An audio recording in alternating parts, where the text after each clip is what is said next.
En primer lugar, quiero saludar a las víctimas, a las familiares de personas desaparecidas que hoy nos acompañan. Creo que la mesa en donde las voces de las víctimas participaron es fundamental para darle contexto a la discusión que hoy se ha tenido. Creo que la mesa anterior, respecto de los datos duros, respecto de la realidad, también es contundente. No es por molestar a nadie, no es por criticar, es simplemente por mostrar una realidad. Y en esta mesa vamos a hacer un análisis legal, más, digamos, técnico, menos de realidad humana, sino de realidad legal, pero sin perder de vista que el análisis jurídico que a continuación haremos pues tiene este contexto y tiene como motivación pues a ustedes, las víctimas de la violencia que se ha generado en razón de la indebida utilización de las Fuerzas Armadas para labores de seguridad pública. Quiero comenzar, antes de hacer el análisis constitucional, para respaldar lo que en la mesa anterior se dijo. Quiero recordar 3 recomendaciones solamente que instancias internacionales en materia de derechos humanos le han formulado a México. Una de ellas es de 1999, de la señora Asma Jahangir, en aquel momento relatora de las Naciones Unidas en el tema de ejecuciones arbitrarias, que visitó México después de Acteal, después de Aguas Blancas, de las abejas, etcétera. Por algo habrá querido venir la relatora a México. Y entre sus conclusiones y recomendaciones le dijo al gobierno que logre la desmilitarización de la sociedad y evite delegar en las Fuerzas Armadas el mantenimiento del orden público o la lucha contra el delito. Ponga fin a la impunidad de que gozan ciertas clases y categorías privilegiadas. Prosiga con las labores de capacitación y concientización de las policías y las Fuerzas Armadas en materia de derechos humanos. 1999 ya nos decían que no se delegue en las Fuerzas Armadas las labores de seguridad pública. En el 2013, el sucesor de Asma Jahangir, no el inmediato posterior, porque el inmediato posterior fue Philip Alston, que nunca pudo venir a México, sino hasta el 2013, cuando Christoph Heinz, titular del mismo mandato, le recomienda a México que no se usen a las Fuerzas Armadas en materia de seguridad pública. Y en el 2011, un poco antes que el señor Heinz viniera a México, el Grupo de Trabajo sobre Desapariciones Forzadas visitó el país y le recomendó a México que considere en el corto plazo el retiro de las fuerzas militares de las operaciones de seguridad pública y de la aplicación de la ley penal como una medida para prevenir las desapariciones forzadas. Es decir, hay una consistencia muy clara entre lo que hemos escuchado y las recomendaciones de las instancias internacionales en esta materia. Y, insisto, no es por molestar a nadie, es simplemente por reiterar lo que las instancias internacionales han dicho. El propio relator Christoph Heinz dice que es evidencia que el uso de las Fuerzas Armadas, ahí en donde se toma esa decisión, no importa el país, conduce a una espiral de violencia. Ahora, después de esto, quisiera referirme a los orígenes del debate jurídico sobre si las Fuerzas Armadas pueden o no participar en labores de seguridad pública. Y esto se remonta a la expedición de aquella ley de seguridad pública que estableció las bases de coordinación en los años 90 y cómo el 9 de enero de 1996, 166 diputados de la 46ª legislatura presentaron una acción de inconstitucionalidad en contra de la ley correspondiente respecto de la conformación del Consejo Nacional de Seguridad Pública, y ellos aducían que era inconstitucional que en el Consejo Nacional de Seguridad Pública participaran la Secretaría de la Defensa Nacional y la Secretaría de Marina. Por cierto, es curioso que entre los diputados que interpusieron esta acción de inconstitucionalidad, recordemos en tiempos de Zedillo, estuvieran muchos diputados panistas que cuando después fueron senadores en tiempos de Calderón y hubo en este salón un punto de acuerdo, una solicitud de punto de acuerdo por otro partido diciendo que se retiraran las Fuerzas Armadas de las labores de seguridad pública, entonces los panistas que interpusieron esta acción de inconstitucionalidad votaron en contra del punto de acuerdo porque como Calderón era panista, pues les parecía bien que en ese momento sí participaran las Fuerzas Armadas en labores de seguridad pública. Es en lo que yo luego no comprendo las convicciones de las facciones o fracciones políticas, porque dependiendo de quién está en el poder, pues cambian de convicciones. Las convicciones, por lo tanto, parecen no estar arraigadas en la razón, sino en el colorido político, lo cual me parece absolutamente lamentable. Pero sin embargo, no se dice pero sin embargo, al interponer esta acción de inconstitucionalidad, la Corte concluyó, entre otras preguntas que se hizo, si las Fuerzas Armadas podían auxiliar a las autoridades civiles en materia de seguridad pública en tiempos de paz, y concluyó que es constitucionalmente posible que el Ejército y la Fuerza Aérea y la Armada, en tiempos que no se haya decretado suspensión de garantías, puedan actuar en apoyo de las autoridades civiles en tareas diversas a la seguridad pública. Por ello, de ningún modo puede hacerlo por sí y ante sí, sino que es imprescindible que lo realicen a solicitud expresa, fundada y motivada de las autoridades civiles y de que sus labores de apoyo se encuentren subordinadas a ellas, es decir, las autoridades civiles, y de modo fundamental al orden jurídico previsto en la Constitución.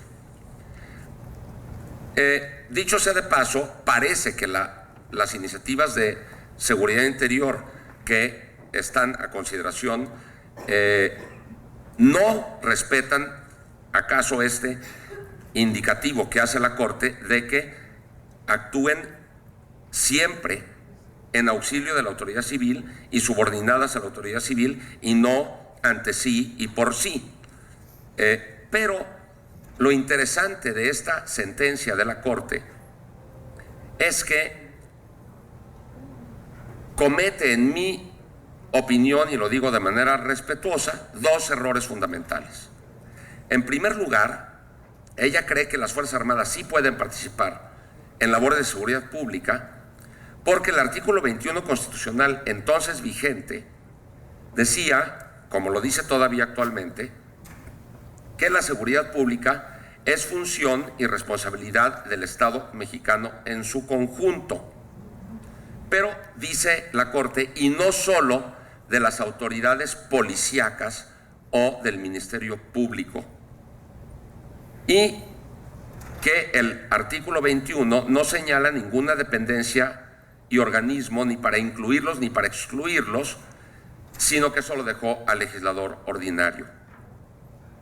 Creo que el error que comete claramente la Suprema Corte en este caso es que no repara en distinguir lo que significa la seguridad pública versus la seguridad interior de la nación. La seguridad pública es una función del Estado que, según el artículo 21 constitucional de aquel entonces, estaba a cargo de corporaciones policíacas, cuerpos policíacos. Y, sin embargo, la Corte, de manera sorprendente, dice que como había un punto y aparte entre lo que se decía de la seguridad pública y la referencia a los cuerpos policíacos, pues eso no quiere decir que otras corporaciones no policíacas pudieran estar incluidas. A mí la teoría del punto y aparte, francamente, me parece súper sorprendente y no me parece en lo más mínimo convincente. Si el artículo 21 hablaba de corporaciones policíacas en el contexto de la función de seguridad pública a cargo del Estado, pues se supone que entonces esa función le corresponde a las corporaciones policíacas y no a corporaciones distintas a las policíacas. En el 2008, el artículo 21 constitucional se reforma y en lugar de hablar de corporaciones policíacas, ahora habla de instituciones de seguridad pública, pero a la hora de que nos vamos a la ley del Sistema Nacional de Seguridad Pública, que deroga a aquella ley de los 90s, que fue objeto de la acción de inconstitucionalidad, insiste que la seguridad pública es una función a cargo de los diferentes sectores del Estado, que tiene como fines salvaguardar la integridad y derechos de las personas, preservar las libertades, el orden y la paz públicos, y comprende la prevención especial y general de delitos, etcétera, y que se realizará en los diversos ámbitos de competencia por conducto de instituciones policiales de procuración de justicia, es decir, no a cargo de instituciones o de cuerpos o de las Fuerzas Armadas. No obstante, el mismo artículo 12, pero de esta nueva ley, incluye en el Consejo Nacional tanto a la Secretaría de la Defensa Nacional como a la Secretaría de Marina. Y esto no nos debe de sorprender porque estas instituciones tienen policías. La diferencia es que tienen la policía militar, tienen la policía marítima, para la labor de seguridad pública dentro de sus ámbitos competenciales. Pero eso no quiere decir que los efectivos de arma puedan participar en labores de seguridad pública, por lo menos a la luz de esta ley. Y el segundo, es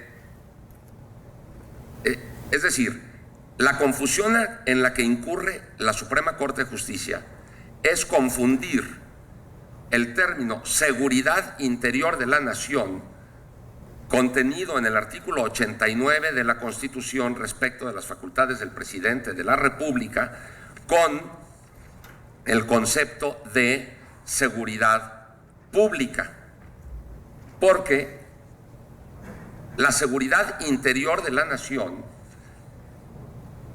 es un concepto que está incluido dentro del concepto de seguridad nacional y por lo tanto de defensa nacional. Cuando la defensa nacional entra en operación, DN1 por invasión de un ejército extranjero, DN2 por la existencia de un ejército intestino que le declara la guerra al Estado por sublevación, por sedición. Y esto lo confirma el Código de Justicia Militar en su capítulo relativo a los delitos contra la seguridad interior de la nación, que se limita a la rebelión y a la sedición. El combate, que es la misión propia de las Fuerzas Armadas, es para precisamente combatir ejércitos extranjeros que nos invadan o combatir a grupos que se rebelen o que sean sediciosos, no para combatir grupos delincuenciales por peligrosos que estos sean y por bien armados o tan bien armados que ejércitos pudieran estar. Esa confusión fundamental en la que incurre la Corte la hace llegar rápidamente a la conclusión de que el presidente sí puede echar mano de las Fuerzas Armadas para labores de seguridad interior, que para ella es lo mismo que la seguridad pública, cuando no es lo mismo. No es lo mismo. Y hoy todavía, a la luz de la nueva ley de seguridad pública y a la luz de los actuales textos vigentes de la Constitución, no es lo mismo. Sin embargo, la sentencia de la Suprema Corte en esa acción de inconstitucionalidad, pues ahí está y es vinculante. Y esa mala interpretación que hizo la Corte en su momento, la venimos sufriendo hasta ahora. ¿Qué hacer? Pues, entre comillas, derogarle a la Corte el error que cometió y aclarar con prístina precisión en la Constitución la distinción entre seguridad interior y seguridad pública y hacer prevalecer al artículo 129 de la Constitución, que es clarísimo. En tiempos de paz, ninguna autoridad militar puede ejercer más funciones que las que tengan exacta conexión con la disciplina militar. Solamente habrá comandantes militares fijas y permanentes en los castillos, etc. Pero la primera parte es contundente. En tiempos de paz, es decir, cuando no haya una invasión de un ejército extranjero o cuando no haya una sedición o una rebelión, como la situación en la que estamos ahorita, situación que es de extrema violencia, pero no de guerra, estrictamente hablando, entonces la autoridad militar no puede ejercer más funciones que las que tengan exacta conexión con la disciplina militar. ¿Qué cuerpos de seguridad deben usarse para enfrentar a cuerpos tan poderosos como a organizaciones tan poderosas como las del crimen organizado? Cuerpos policíacos de seguridad pública integrados por civiles. Y voy a decir por último algo también con mucho respeto. Así como el hábito no hace al monje, el uniforme tampoco hace al policía. Y lo digo con respeto, pero no es apropiado vestir de policía a un soldado, porque el soldado tiene una formación que imprime carácter. Y el soldado, aunque esté vestido de policía, piensa y actúa como soldado. Y las consecuencias nos las da el CIDE con su estudio, México Evalúa con el suyo, el estudio de Catalina Pérez Correa y otros publicados en Nexos, uno en el 2011 y otro en el 2015, y lo que dicen las instancias internacionales. Si los soldados, vestidos de soldados o disfrazados, lo digo con respeto, de policías, actúan en labores de seguridad pública, actuarán como soldados, como si estuvieran en guerra, y sucederán masacres como Tlatlaya, como Tanuato, como Nochistlán y otros. Muchas gracias.